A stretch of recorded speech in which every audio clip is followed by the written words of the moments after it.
പ്രമേഹ രോഗികൾ നേരിടുന്ന ഒരു പ്രധാനപ്പെട്ട പ്രശ്നമാണ് രോഗികളുടെ കാല് പഴുത്ത് മുറിവ് വന്ന് വ്രണം വന്ന് ഒരു മുറിക്കേണ്ട അവസ്ഥയിലെത്തുന്നു. അതാണ് അതിൻ്റെ ഫൈനൽ സ്റ്റേജ്. കാല് മുറിക്കുന്നു, ഇല്ലേ വിരൽ മുറിക്കുന്നു. നമ്മളങ്ങനെ പല പ്രമേഹ രോഗികളുടെയും കേസുകളിൽ കേൾക്കാറുണ്ട്. നമ്മുടെ ബന്ധുക്കളിലായാലും ഫ്രണ്ട്സിലായാലും. ഒരു ഡയബറ്റോളജിസ്റ്റ് എന്ന നിലയിൽ ഞാൻ കുറേ പേഷ്യൻസിനെ അങ്ങനെ കാണേണ്ടി വരാറുണ്ട്. പക്ഷേ ആ സ്റ്റേജ് എത്തുമ്പോഴേക്കും നമുക്ക് വളരെ വൈകിപ്പോയി കാണും. അത് ചികിത്സിച്ച് ഭേദമാക്കാൻ പിന്നീട് വളരെ ബുദ്ധിമുട്ടാണ്. പ്രമേഹ രോഗികൾ പറയും എപ്പോഴും കാലിൻ്റെ അടിയിൽ തരിപ്പാണ്, കാലിൻ്റെ അടിയിൽ പുകച്ചിലാണ്, കറണ്ട് അടിക്കുന്നത് പോലെ തോന്നുന്നു, മുള്ളാണി കുത്തി തറയ്ക്കുന്നത് പോലെ തോന്നുന്നു, സ്ക്രൂ ഡ്രൈവർ കൊണ്ട് കാലിൻ്റെ അടിയിൽ എന്തോ തിരിക്കുന്ന പോലെ, നടക്കുമ്പോൾ പാറക്കല്ലേൽ ചവിട്ടുന്നത് പോലെ, ഇങ്ങനെയുള്ള ലക്ഷണങ്ങൾ രോഗികൾ എപ്പോഴും പറയും.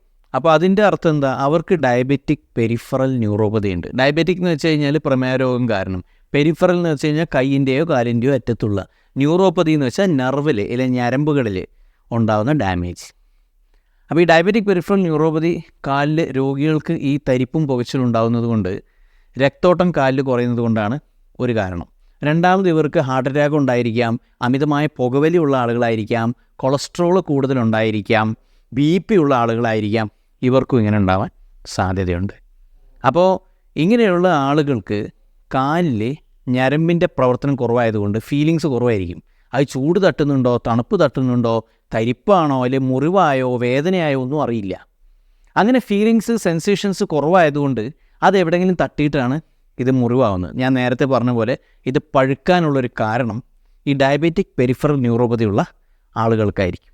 അപ്പോൾ ഇന്ന് ഞാൻ പറയാൻ പോകുന്നത് പ്രമേഹ രോഗികൾ കാല് സംരക്ഷിക്കേണ്ടത് എങ്ങനെയൊക്കെയാണ്. ആദ്യമായിട്ട് നമ്മൾ കാലെന്നും വൃത്തിയായിട്ട് കഴുകണം. കഴുകുന്നത് മാത്രമല്ല, നമ്മൾ സോപ്പിട്ട് കഴുകണം. അതിനുശേഷം അത് ഡ്രൈ ആക്കണം. അതിനുശേഷം രണ്ടാമത്തെ പോയിൻ്റ്, നമ്മൾ കാല് നോക്കണം. എന്നും നമ്മൾ പരിശോധിച്ച് നോക്കണം. ചിലപ്പോൾ പ്രമേഹ രോഗികൾക്ക് ഫീലിങ്സും സെൻസേഷനും ഇല്ലാത്തതുകൊണ്ട് എവിടെയെങ്കിലും മുറിവോ പൊട്ടോ പഴുപ്പോ നീരോ ഉണ്ടെങ്കിൽ അവരറിയില്ല. അതുകൊണ്ട് കാലെന്നും നേരിട്ട് പരിശോധിച്ച് നോക്കണം, കാലിൽ എന്തെങ്കിലും മുറിവുണ്ടോ ഇല്ലയോ. മൂന്നാമതായിട്ട്, ചെരുപ്പിടാതെ വീട്ടിൻ്റെ ഉള്ളിലായാലും പുറത്തായാലും ഒരിക്കലും നടക്കരുത്. എപ്പോഴും ചെരുപ്പ് ധരിക്കണം. ചിലപ്പോൾ നിലത്ത് വല്ല കുപ്പിച്ചല്ലോ, വല്ല ആണിയുടെ കഷ്ണമോ വല്ല മുള്ളോ എന്തെങ്കിലും ഉണ്ടാവും. അത് നമ്മുടെ കാലുമ്പോൾ കുത്തി കീറി നമ്മൾ ചിലപ്പോൾ അറിയുന്നില്ല.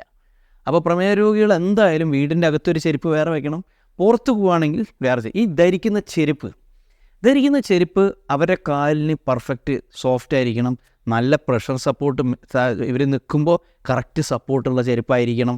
അത് ഹാർഡാവരുത്. ചിലർക്ക് ഈ ചെരുപ്പ് കാരണം തന്നെ അത് ഉരഞ്ഞ് മുറിവ് വരാം. ചിലർക്ക് ചില ചെരുപ്പിൽ അലർജി ഉണ്ടാവാം. അത് കാരണം അവിടെ ചൊറി വന്ന് തൊലി പൊട്ടി വ്രണം വരാൻ സാധ്യതയുണ്ട്. അപ്പോൾ പിന്നെ കാലിൽ നീര് വരുന്നുണ്ടോയെന്ന് എപ്പോഴും ശ്രദ്ധിക്കണം. പ്രമേഹ രോഗികൾക്ക് മറ്റ് അസുഖങ്ങളുള്ള ആൾക്കാർക്ക് കാലിൽ സ്ഥിരമായി നീര് വരുന്നുണ്ടെങ്കിൽ അത് മറ്റ് വല്ല രോഗത്തിൻ്റെ ലക്ഷണമായിരിക്കാം. ഉദാഹരണത്തിന് കിഡ്നിയുടെ പ്രശ്നമായിരിക്കാം, ഇല്ലെ ഹാർട്ടിൻ്റെ പ്രശ്നമായിരിക്കാം, മറ്റു പല പ്രശ്നങ്ങളുണ്ട്. അപ്പോൾ നീര് വരുന്നുണ്ടോ ഇല്ലയോ എന്ന് നോക്കണം. പിന്നെ നമ്മൾ നഖം കറക്റ്റ് സമയത്ത് വളർന്നു മുറിക്കണം. നഖം മുറിക്കുമ്പോൾ അത് മുറിവ് വരാത്ത രീതിയിൽ ശ്രദ്ധിക്കണം. നമുക്കത് ചെയ്യാൻ സ്വന്തം പറ്റില്ലെങ്കിൽ വേറെ ആരെങ്കിലും സഹായം എടുത്തിട്ട് ചെയ്യാം.